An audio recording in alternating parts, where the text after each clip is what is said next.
Good morning, Brooke. Hi, Jackie. This has become a high-profile case. More than 100 people showed up to court today, but many of them were turned away because there's limited seating here. So defense attorneys... Stop scrolling right now. A leaked hot mic just caught the mayor of Los Angeles admitting she is absolutely terrified of losing to a reality TV star. And the political panic is glorious. You have to hear this. For Carmelo Anthony, they are expected to argue self-defense, while prosecutors say that he provoked this attack and he brought a knife to a high school track meet. So it all started when prosecutors say that 17-year-old Austin Metcalf asked Carmelo Anthony to leave a team tent during a high school track meet back in April of 2025. They say the confrontation quickly escalated, ending when Anthony pulled out a knife and stabbed Metcalf in the chest, killing him. Now, Anthony has pleaded not guilty to murder. Race has become a major issue surrounding this case. It was even front and center during jury selection. Several jurors, Wait, did you hear the absolute panic in her voice right there? That is the sitting mayor of Los Angeles, caught entirely off guard, admitting to her donors that the traditional political machine is completely failing against an outsider. She literally complains that she cannot compete with viral internet memes and AI ads. This completely exposes the massive vulnerability of the political elite.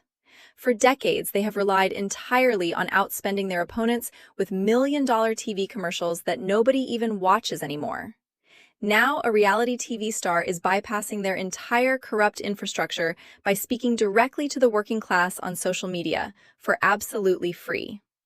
The sheer arrogance here is staggering. She isn't upset about the rising crime or the endless street encampments. She is purely furious that she is losing her grip on power. When a career politician gets caught on tape whining about internet memes instead of addressing the actual decay of the city, it proves they have absolutely zero tangible results to run on. The establishment is watching their multi-million-dollar playbook crumble in real time. The jurors are pushing back. There were quite a few jurors that said they're not comfortable. This is a kid. They don't feel comfortable giving him life. They don't feel comfortable sending him to prison for 5 years. You had juror number 142 says, I am not comfortable giving or sending a brother to prison. You had white women that are saying, this is a child. He needs to learn. He made a horrible mistake.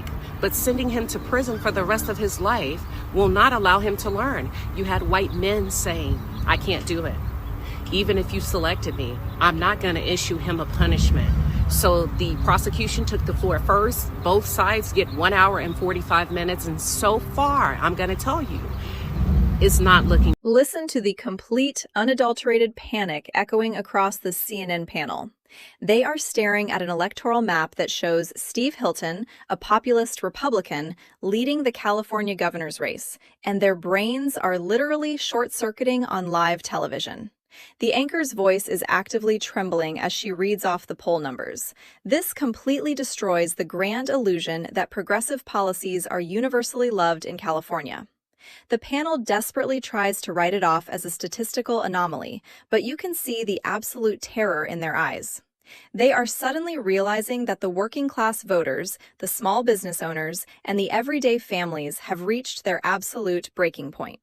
You simply cannot tax an entire population into oblivion, destroy their public schools, and regulate their businesses out of existence without eventually triggering a massive populist backlash. The elites in the media bubble genuinely believed they had a permanent monopoly on the state, and watching them painfully process the fact that the voters are actively rebelling is incredibly satisfying. Self-defense is not a crime! Self-defense is not a crime! Self-defense is not a crime! Self-defense is not a crime! Self-defense is not a crime! Self-defense is not a crime!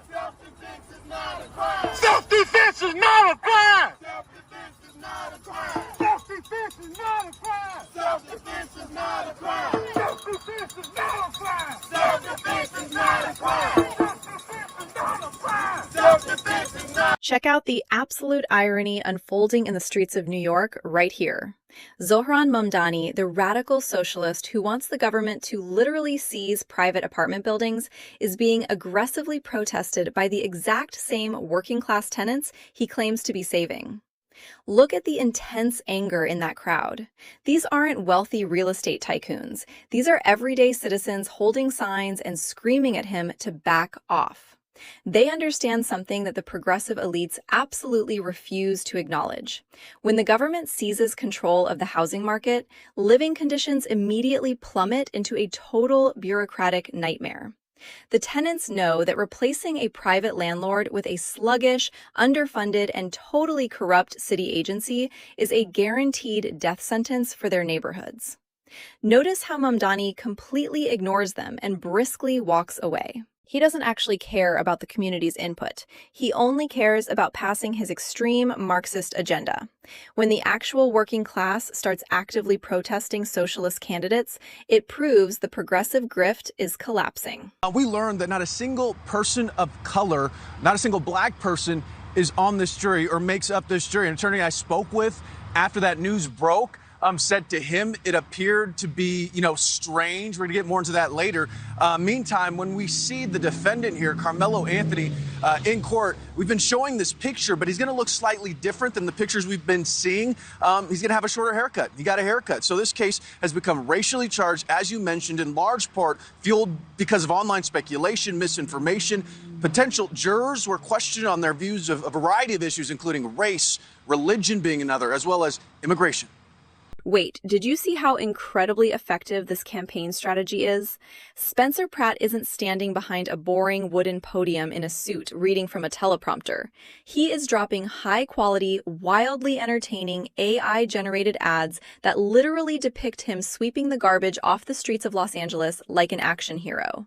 This is exactly how you capture the attention of the modern voter. The establishment is completely furious because they cannot regulate or compete with this level of organic virality. They are stuck in the 1990s, while outsider candidates are expertly leveraging next-generation digital tools to bypass the legacy media gatekeepers completely. Notice the underlying message of the ad. It's entirely focused on aggressive, unapologetic action. While the current mayor funds endless committees and bureaucratic studies that produce absolutely zero real-world results, Pratt is visually promising to just clean up the mess. It is simple, visceral, and incredibly powerful. The career politicians are terrified because they are watching their entire multi-million-dollar consulting industry become completely obsolete overnight. The political establishment is officially collapsing in real time. Hit subscribe, drop a comment with your thoughts on these meltdowns, and I'll see you in the next breakdown.